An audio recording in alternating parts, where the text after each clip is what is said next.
This is The Space Shot, episode 275 for February 13th, 2018.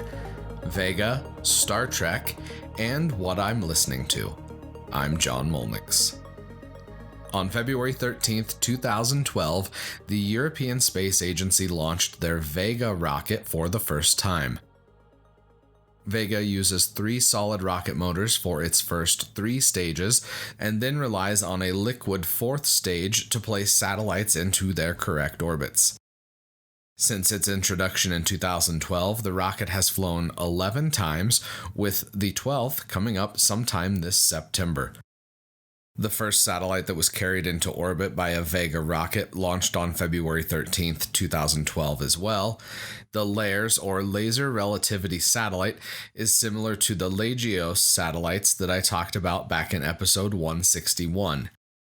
LAGEOS and LARES use cube corner laser retroreflectors to bounce the laser sent by a ground station back to Earth.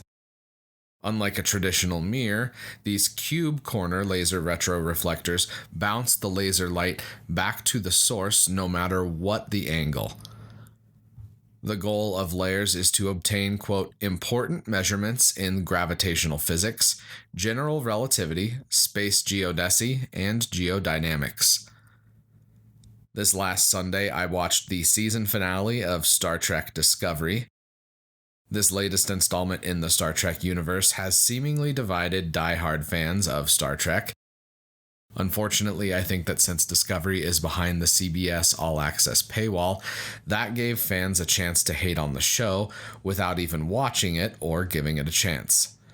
I'm not going to give away any spoilers, but this 15-episode season was exceptionally solid, by far the best first season of any Star Trek series. The acting was top-notch, the story arc of Season 1 was enjoyable, and the visual effects are out of this world for a TV show. The finale had a lot of Easter eggs, my favorite of which is Clint Howard's appearance as a creepy Orion traitor, first as Baylock in the original series episode The Corbomite Maneuver, and later in Deep Space Nine and Enterprise. I've been saying this for months, but if you haven't already done so, get a week's free trial for CBS All Access and binge watch the entire season of Discovery. Keep an open mind, and remember that TV has changed a lot since the original series or The Next Generation first aired on TV. As someone who grew up with The Next Generation, Deep Space Nine, and Voyager, I found Discovery to be as enjoyable as those shows. The past few weeks, I've been unable to read as much as I usually do because of moving and my new job. I've got a solid commute instead of the 5 minutes drive I had in South Dakota. The time I spend in my car has cut into my reading time, but it has given me more time to catch up on podcasts. Here's a few of the podcasts that I enjoy listening to. The first is Air and Space, produced for the National Air and Space Museum. The first episode is all about Mars time and the challenges of working a mission on a planet with a day that lasts 24 hours, 39 minutes, and 35 seconds.